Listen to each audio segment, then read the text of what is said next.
Hari ini kita masuk ke penghujung Desember 2025, di mana siklus market kripto lagi-lagi menunjukkan sisi uniknya. Setelah sempat mengalami tekanan cukup dalam pekan lalu, Bitcoin berhasil rebound tajam dan berhasil kembali menembus $93.000. Sentimen pasar mulai bergejolak antara harapan terhadap penurunan suku bunga, regulasi yang makin bersahabat, dan tentu saja rasa takut yang belum sepenuhnya hilang di komunitas. Semua ini jadi campuran menarik yang bikin banyak trader waspada sekaligus penasaran sama arah berikutnya. Kita bakal bahas satu persatu pendorong utama yang mewarnai sentimen market hari ini, lengkap dengan trading plan buat beberapa pair favorit. Sebelum kita lanjut, perlu diingat, semua pembahasan di video ini ditujukan untuk edukasi dan analisis market saja. Tidak ada rekomendasi transaksi. Semuanya kembali ke keputusan dan manajemen resiko masing-masing. Pastikan untuk menyesuaikan strategi dengan gaya trading sendiri, dan jangan terburu-buru FOMO hanya karena pergerakan mendadak. Beberapa event ekonomi global minggu ini bisa berdampak ke market kripto, utamanya FOMC Minutes dari Amerika yang keluar tanggal 31 Desember. Notulen rapat ini biasanya menjadi clue arah kebijakan The Fed buat beberapa bulan ke depan. Sementara itu, data ekonomi dari China seperti NBS Manufacturing PMI dan Rating Doc Manufacturing PMI bakal kasih gambaran sentimen produksi di Asia. Jangan lupa, minggu depan ada juga data inflasi dari Prancis dan Jerman, plus ISM Manufacturing Index dari Amerika. Biasanya, data-data ini berpotensi mengubah arah market, apalagi kalau ada jauh dari ekspektasi. Berita utama pertama datang dari Amerika, di mana inflasi tahunan bulan November tercatat hanya 2,7%, jauh di bawah ekspektasi yang tadinya 3,1%. Angka ini melebihi harapan pelaku pasar yang memang menanti tekanan inflasi reda, karena bisa membuka peluang The Fed lebih dovish ke depan. Suasana seperti ini biasanya dimanfaatkan para pelaku pasar risk aset, termasuk kripto, karena harapan suku bunga rendah cenderung meningkatkan minat ke aset spekulatif. Sentimen berikutnya muncul dari kebijakan Federal Reserve yang memangkas suku bunga sebesar 25 basis poin, turun jadi di kisaran 3,5 sampai 3,75%. Ini adalah pemotongan ketiga berturut-turut yang menandai perubahan sikap The Fed yang sekarang lebih berhati-hati dan mengedepankan evaluasi dampak ke tenaga kerja dan inflasi. Suasana pasar makin cair dan investor mulai melirik kripto sebagai alternatif, mengingat suku bunga rendah seringkali bikin aset berisiko makin dilirik gara-gara imbal hasil lebih menarik. Dari market, Bitcoin sukses bangkit tajam, lompat dari bawah $84.000 minggu lalu hingga kembali di atas $93.000. Selain spekulasi tentang pemangkasan suku bunga, harga Bitcoin makin solid dengan adanya kebijakan baru dari institusi besar seperti Vanguard yang mulai membuka diri terhadap aset digital. Arus modal institusi jadi katalis tersendiri, bikin market kripto semakin dianggap mainstream oleh para pelaku pasar global. Indeks Fear and Greed hari ini masih di zona fear dengan skor 29. Sudah hampir 1 bulan market bertahan di wilayah fear walaupun harganya mulai recover. Dari angka 10 di extreme fear hingga puncak 76 di greed awal tahun lalu, jelas suasana hati pelaku pasar masih cenderung berhati-hati. Tekanan memang terasa, tapi biasanya kondisi seperti ini cenderung muncul di masa transisi antara koreksi dan rebound. Kalau bicara Pi Cycle Top, anggap saja ini seperti lampu kuning peringatan di jalan.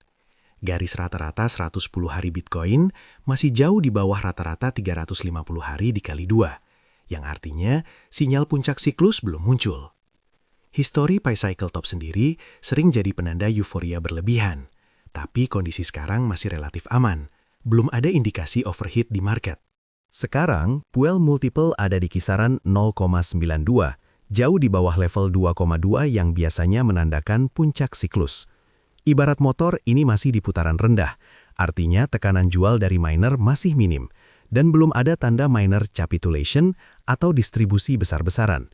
Fase sekarang cenderung fase akumulasi diam-diam, di mana tekanan jual tidak terlalu merusak ritme harga. Dari sekitar 30 indikator on-chain andalan, hari ini tidak ada satupun yang menyala sebagai alarm siklus puncak. Baik R999 Index, MVRV Z-Score, sampai RHODL Ratio, semua masih di level wajar. Nilai-nilai seperti Mayer Multiple, Bitcoin Bubble Index, dan NUPL juga masih kalem dan belum menunjukkan euforia atau tanda overbought. Dengan kata lain, kondisi makro dan on-chain sekarang kompak memperlihatkan market masih di fase pertengahan siklus, bukan fase mania. Khusus untuk BTC USDT, harga saat ini berada di sekitar $87.800, dekat banget sama lower Bollinger Band di time frame 4 jam. Setelah kena tekanan dan turun hingga 86.573, harga berhasil menyentuh area bounce dan mulai ada sinyal reversal pendek. RSI 7 sudah oversold di rentang 33,4, sementara RSI 14 mulai mendekati netral. Jadi ada kemungkinan momentum bullish mulai terbentuk lagi. Area resistance terdekat ada di 88.524, 89.317, sampai 90.233. Skenario utama, potensi naik masih terbuka asal support 86.600 tetap bertahan. Tapi kalau market gagal bertahan di bawah lower Bollinger, bisa jadi akan ada retrace lanjut ke area swing low sebelumnya. Tetap perhatikan reaksi harga di zona tersebut sebagai penentu arah lanjutan. Untuk ETH USDT, harga berada di sekitar $2.947. Posisi ini cukup dekat dengan lower Bollinger Band time frame harian yang menandakan tekanan jual masih terasa, namun mulai tunjukkan potensi reversal. Support kuat ada di 2.900, di mana tadi pagi sempat terjadi bounce kecil. Struktur candle 4 jam mulai memperlihatkan higher low, sementara RSI 7 sudah mulai mendekati oversold di 32, dan 14 masih agak lemah, tapi mengindikasikan peluang recovery. Resistance utama ada di 2.972, 2.995, lalu 3.026. Kalau harga sanggup bertahan di atas 2.900, skenario utama adalah potensi relief rally ke beberapa resistance tadi. Kalau gagal, kemungkinan harga bakal turun lagi ke support yang sama. BNB USDT saat ini bergerak di sekitar $844 setelah sempat breakdown dan membentuk base kuat di area bawah. Bollinger Band Daily menunjukkan harga sudah dekat dengan batas bawah, sementara RSI 7 dan 14 sama-sama oversold dan stabil. Ini memberi ruang untuk potensi pullback atau minimal reaksi jangka pendek ke atas. Support terdekat ada di 834, lalu resistensi kunci muncul di 860, 870 hingga 880.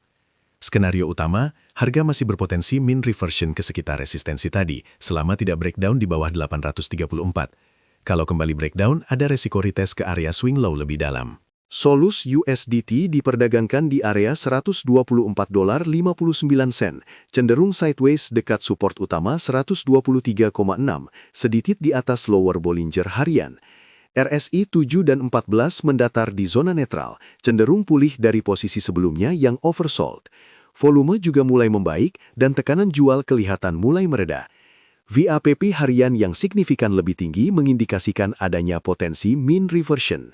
Skenario utama, pergerakan rebound ke resisten 126,19 atau 127,6 bisa terjadi jika harga tetap di atas 120. Kalau harga turun di bawah itu, bisa muncul tekanan jual lanjutan ke area swing low psikologis. XRP USDT ada di posisi $0,1243, menempel lower Bollinger Band 4 jam, dan sedang membentuk base kecil setelah koreksi tajam. Indikator RSI 7 sangat oversold, sedangkan RSI 14 mulai menunjukkan tanda pemulihan. Level resistance terdekat ada di 0,1306, lalu ke atasnya ada 13296 sampai 13595. Support utama di sekitar 0,1185. Jadi selama harga bertahan di atas sini, peluang bounce lokal cukup baik. Skenario utama, pergerakan reversal masih butuh konfirmasi lebih lanjut, namun setup mean reversion sedang berkembang. Alternatifnya, kalau gagal nembus resistance minor terdekat, harga bisa terjebak sideways di area bawah. Doge USDT siang ini ada di area $1,8718, dekat banget dengan lower Bollinger Band 4 jam. RSI 7 dan harian sama-sama oversold, dan candle 4 jam terakhir justru menunjukkan percikan buyer masuk.